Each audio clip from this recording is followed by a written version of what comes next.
ললিতা, বিশাখা, কোথায় তোরা দুজন? বিশাখা, ললিতা,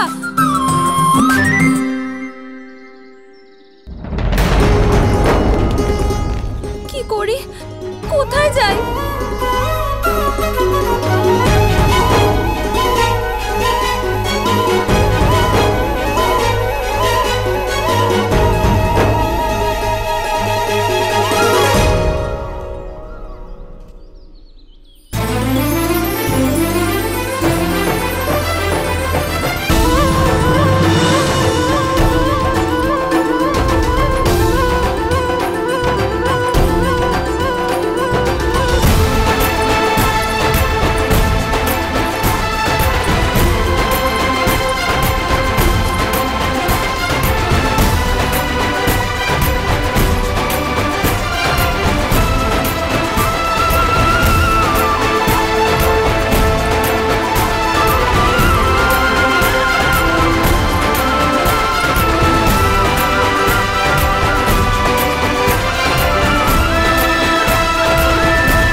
কোন দিশায় নিয়ে এলে আমায়?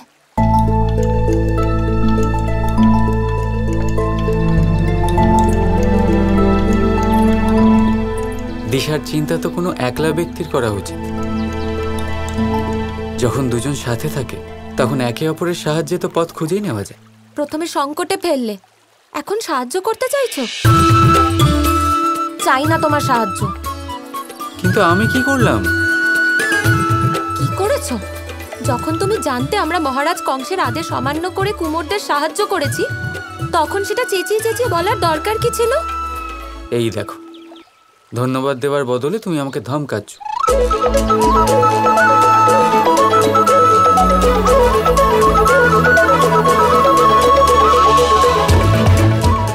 আমি তো শুধু অনুচিত কাজটা হওয়া থেকে আটকেছি। ও, তাহলে কংসের অন্যায়ের প্রতিবাদ করাটা অনুচিত? না, অনুচিত হলো লুকিয়ে প্রতিবাদ করা। যদি তুমি সত্যিই ভালো কাজ করে থাকো তাহলে খোলাখুলি করো, সবার সামনে থেকে করো। এরম লুকিয়ে লুকিয়ে করাটা তো খারাপ, তাই না? এইরম লুকিয়ে লুকিয়ে করাটা তো খারাপ, তাই না? আর যেরম ভাবে তুমি সৈনিকদের সামনে গিয়ে ঘোষণা করে আমাদের সব কাজ চৌপাট করলে, সেটা ভালো ছিল। কিন্তু আমি তো তোমার সাহায্য... অনেক অনেক ধন্যবাদ,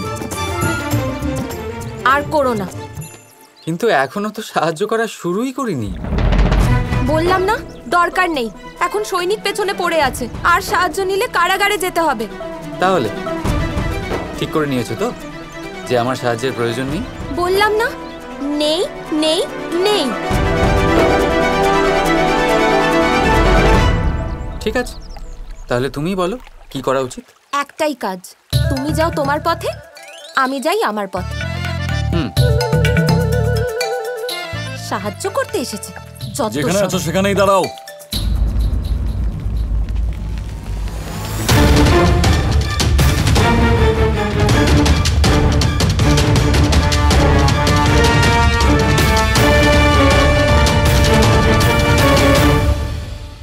এবার কি করব?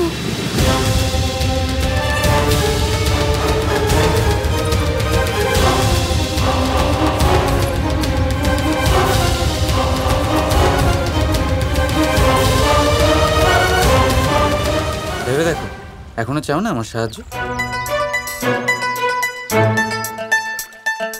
সাহায্যের নামে সংকট উপস্থিত হয়েছে প্রভু। যদি পালানোর চেষ্টা করো তাহলে মেরে ফেলা হবে।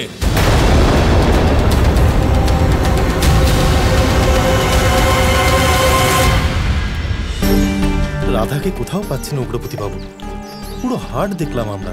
চিন্তা তো আমারও হচ্ছে। আরে শোনো, তুমি তিনটে মেয়েকে দেখেছো যারা ঘোড়া বেচতে এসেছিল? বর্ষণার মেয়েগুলো? হ্যাঁ। আরে ওরা তো মহারাজ কংসের সৈনিকদের আদেশ অমান্য করেছে, আর এখন মহারাজ কংসের সৈনিকরা ওদের পিছু নিয়েছে, আর ওরা প্রাণ বাঁচাতে পালিয়েছে। কাকি, কাকি, কাকি, কাকি, তুমি হাঁপাচ্ছ কেন? আর রাধা কোথায়? কাকি, রাধার খুব বিপদ কাকি। দেখতে তো খুব সুন্দর। আচ্ছা, এগুলো তো বর্ষণার। কিন্তু বর্ষণের কলসি কেনা তো মানা। মহারাজ কংস যখন জানতে পারবেন তোমাদের থেকে আমি ঘোড়া কিনেছি, তখন আমার এই মাথা আর ধরে থাকবে না। তোমাদের সবাইকে মহারাজ কংসের আদেশ অমান্য করার অপরাধে বন্দী করা হচ্ছে। শুনলে তো?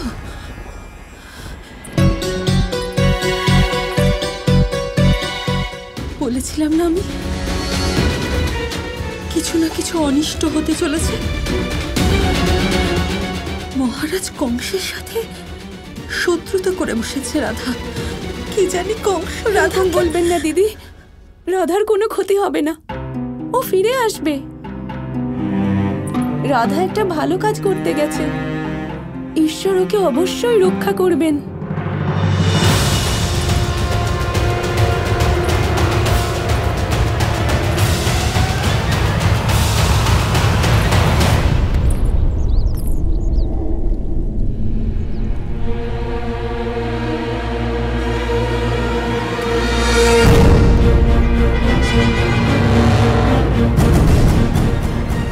তুমি আমার সাহায্য করবে বললে না, দাঁড়িয়ে আছো কেন?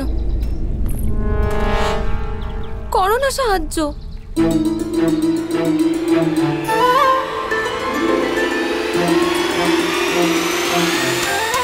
আবার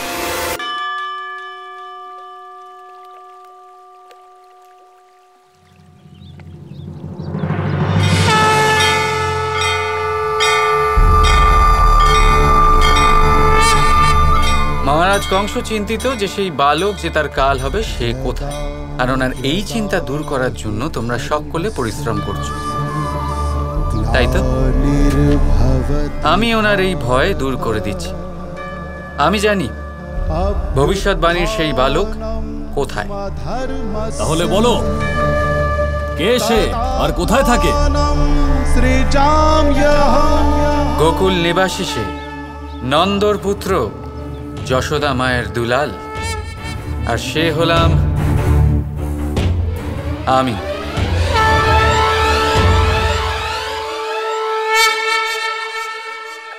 কৃষ্ণ কৃষ্ণ কৃষ্ণ কৃষ্ণ।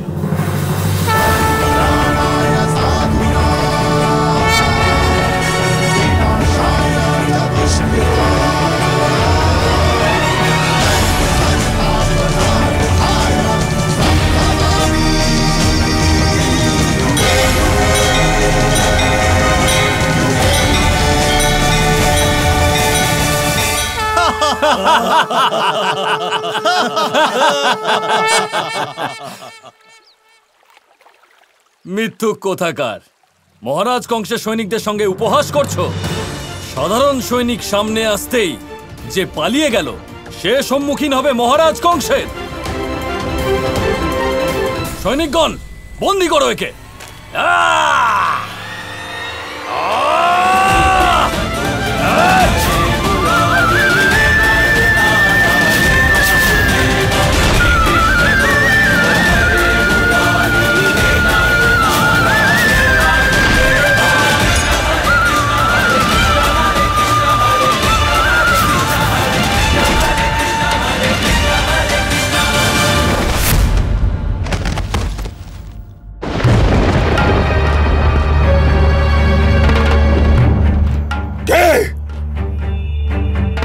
কংসের সৈনিকদের এই দশা করার দুঃসাহস করলো কে? ওই গোকুলের নন্দর ছেলে, আপনার কাল।